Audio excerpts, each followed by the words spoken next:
Paytm दे रहा है Dubai flight टिकटों पर भारी छूट, लेकिन कुछ शर्त पर। नमस्कार, मैं हूं प्रिया झा और आप देख रहे हैं यूएई खबर। 197 कम्युनिकेशन लिमिटेड यानी कि OCL, जो लीडिंग पेमेंट्स और फाइनेंशियल सर्विसेज कंपनी पेटीएम का मालिक है, उन्होंने बीते मंगलवार को 8 दिसंबर से 14 जनवरी 2024 तक चलने वाले दुबई शॉपिंग फेस्टिवल में भाग लेने वाले यूजर्स के लिए उड़ान टिकटों पर बड़ी छूट की घोषणा की है।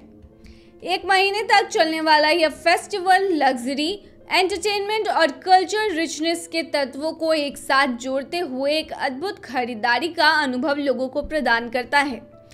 कंपनी ने एक बयान में कहा है कि फेस्टिवल ड्यूरेशन पीरियड यात्रियों को सावधानी पूर्वक अपनी यात्रा की योजना बनाने में सक्षम बनाती है और यह सुनिश्चित करती है कि वे खरीदारी और एंटरटेनमेंट के इसका ज्यादा से ज्यादा लाभ उठा सके। बता दें कि दुबई की सीमलेस यात्रा की सुविधा के लिए पेटीएम ने ऐप पर फ्लाइट टिकट बुक करने वाले यूजर्स के लिए एक स्पेशल फ्लैट 8% की छूट की पेश की है। प्रोमो कोड PTM दुबई का उपयोग करके उपस्थिति लोग इस लिमिटेड टाइम की पेशकश का तुरंत लाभ उठा सकते हैं और एक अनफॉरगेटेबल अनुभव के लिए तैयार भी हो सकते हैं। बता दें, कंपनी एक फ्री कैंसिलेशन सुविधा भी दे रही है, जो यात्रियों को कैंसिलेशन शुल्क की चिंता किए बिना किसी भी समय अपनी यात्रा योजना को बदलने की सुविधा प्रदान करती है। यानी कि बिना किसी कैंसिलेशन फी के आप इसे रद्द भी कर सकते हैं। यह उड़ान टिकट बुकिंग के लिए सर्वोत्तम कीमतों का भी आश्वासन देता है, चाहे वह एक तरफा टिकट हो या फिर राउंड ट्रिप का। वहीं पेटीएम के प्रवक्ता ने कहा है कि दुबई में महीने भर चलने वाला शॉपिंग फेस्टिवल खरीदारी करने वालों और यात्रियों दोनों के लिए ये एक सुनहरा मौका है और हम उन्हें टिकट बुकिंग के साथ सक्षम करने की उम्मीद करते हैं। हमारा लक्ष्य है कि अपने यूजर्स को भुगतान से लेकर टिकट बुकिंग तक एक व्यापक और आनंददायक यात्रा प्रदान करें। इसके अलावा आपको जानकारी देते चलिए, अगर आप यूएई में रहते हैं या फिर वहां काम करने की इच्छा रखते हैं कि संयुक्त अरब अमीरात में नया वर्क परमिट जारी हुआ है। बता दें कि नया वर्क परमिट शिक्षकों के लिए जारी किया गया है। ऐसे शिक्षक जो प्राइवेट ट्यूशन देते हैं। नया परमिट प्राइवेट टीचर समुदाय के स्पेशल और क्वालिफाइड प्रोफेशनल्स को व्यक्तिगत रूप से या समूहों में प्राइवेट लेसन पेश करने की अनुमति देता है। लाभार्थियों में सरकारी या निजी स्कूलों में रजिस्टर्ड शिक्षक, सरकारी और निजी क्षेत्रों के कर्मचारी, अनएम्प्लॉय इंडिविजुअल्स, 15 से 18 वर्ष के स्कूली छात्र और विश्वविद्यालय के छात्र शामिल हैं। तो क्या यूएई में कमाना चाहते हैं एक्स्ट्रा दिरहम? अगर आप यूएई में काम कर रहे हैं लेकिन फिर भी आपकी सैलरी कम है, आप और कमाना चाहते हैं, तो आपको बता दें कि यूएई में अब आप ऐसा आसानी से कर सकते हैं।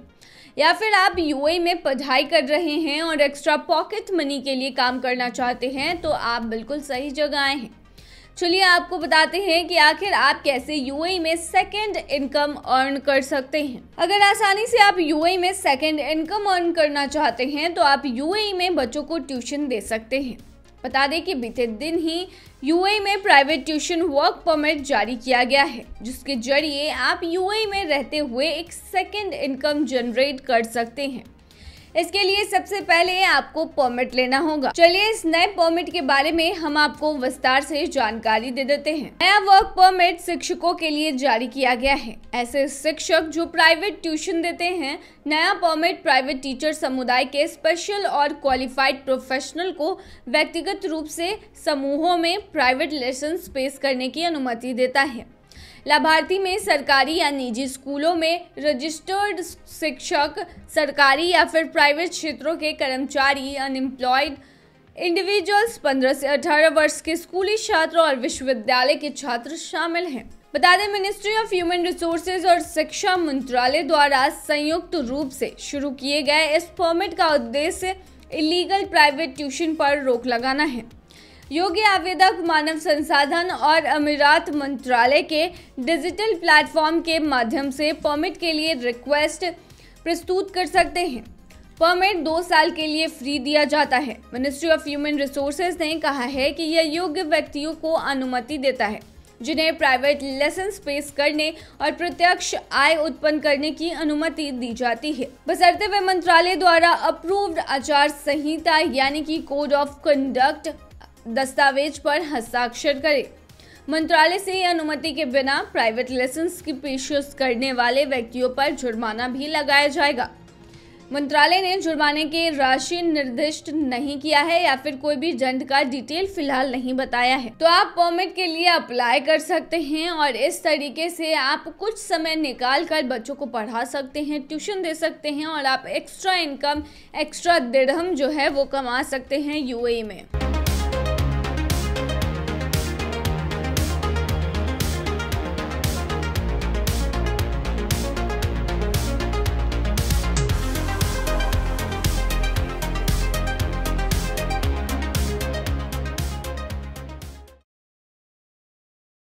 क्या आप दुबई में विजिट वीज़ा पर हैं और अपना ड्राइविंग लाइसेंस रिन्यू कराना चाहते हैं तो आप करा सकते हैं या नहीं, चलिए बताते हैं।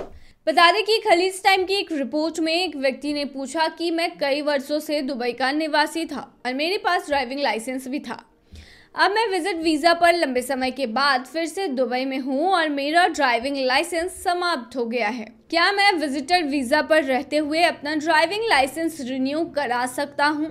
इस पर उस रिपोर्ट में क्या जवाब दिया गया, चलिए हम उसके बारे में आपको बता दें कि जवाब में बताया गया कि आपका UAE driving licence Dubai roads and transport authority द्वारा जारी किया गया है जब आप यूएई के निवासी थे। एक प्रवासी व्यक्ति जिसकी आयु 21 वर्ष से अधिक है, उसे समाप्त हो चुके यूएई ड्राइविंग लाइसेंस को रिन्यू करने के लिए संयुक्त अरब अमीरात का निवासी होना चाहिए। इसके अलावा यूएई ड्राइविंग लाइसेंस को रिन्यू करने के लिए आवेदन करते समय किसी को अपना ओरिजिनल वैलिड यूएई निवासी पहचान पत्र, स्थानीय प्राधिकरण द्वारा अप्रूव्ड संस्थान द्वारा आई टेस्ट और आरटीए की रेलेवेंट रिन्यूअल फी जमा करनी होगी। इसके अलावा यदि किसी व्यक्ति का यूएई ड्राइविंग लाइसेंस 10 साल से अधिक समय तक रिन्यू नहीं हुआ है तो उसे एक इवैल्यूएशन टेस्ट से भी गुजरना पड़ सकता है, जिसके लिए उसे एक ट्रेनिंग फाइल खोलनी पड़ेगी। रेलेवेंट आवेदन शुल्क, हैंडबुक मैनुअल शुल्क का भुगतान करना होगा। इसके अलावा आरटीए परीक्षण शुल्क, समय पर ड्राइविंग लाइसेंस को रिन्यू नहीं कराने की वजह से जो जुर्माना लगेगा वो, नवीकरणीय शुल्क और आरटीए को अपने समाप्त हो चुके यूएई ड्राइविंग लाइसेंस को रिन्यू करने के लिए नॉलेज और इनोवेशन फी देना होगा। इस मामले पर अधिक स्पष्टीकरण के लिए आप आरटीए से संपर्क भी कर सकते हैं। वहीं संयुक्त अरब अमीरात में आपको जानकारी दे दें कि जॉब लॉस इंश्योरेंस को लेकर हाल ही में एक अलर्ट जारी किया था। यह उन लोगों के लिए चेतावनी थी जिन लोगों ने शुरुआत में ही जॉब लॉस इंश्योरेंस ले लिया था। बता दें कि चेतावनी जॉब लॉस इंश्योरेंस को रिन्यू करने के लिए किया गया था। बता दें यूएई में एक रिपोर्टर के मोबाइल पर यह मैसेज आया था। दरअसल इस रिपोर्टर ने ये सब्सक्राइब कर रखा था, ये जो स्कीम थी वो, जिसकी वजह से उसे मैसेज आया जिसमें लिखा था कि अपना ILOE यानी कि involuntary loss of employment insurance policy को जनवरी 2024 से रिन्यू करा ले। साथ ही लिखा था कि अपने अकाउंट में लॉगिन करें, उसके बाद अपने डिटेल को अपडेट करें और अपनी पॉलिसी को रिन्यू करा ले इससे पहले कि वो एक्सपायर हो जाए। बता दें कि नवीनीकरण मानव संसाधन और अमीरात मंत्रालय के डिजिटल प्लेटफॉर्म के माध्यम से सब्सक्राइब या फिर रिन्यू हियर बटन पर क्लिक करके किया जा सकता है। वही नवीनीकरण रिमाइंडर्स तब आए हैं जब मिनिस्ट्री ऑफ ह्यूमन रिसोर्सेज ने बुधवार को घोषणा की कि लगभग 14% एलिजिबल कर्मचारी ने अभी तक अनिवार्य योजना की सदस्यता नहीं ली है। हालांकि प्रारंभिक ग्राहक अब नौकरी छूटने की स्थिति में वित्तीय रूप से सुरक्षित है। भले ही लाखों निवासियों ने इस योजना के लिए साइन अप किया है, वे नौकरी छूटने पर मुआवजे का दावा तभी कर सकते हैं जब उन्होंने लगातार कम से कम 12 महीनों तक इस योजना की सदस्यता ली हो। इसका मतलब है कि जनवरी 2023 में साइन अप करने वाले लोग अब मुआवजे के लिए एलिजिबल बन गए हैं। तो ये थी तमाम जानकारी। बने रहिए ऐसी खबरों के लिए यूएई खबर पर।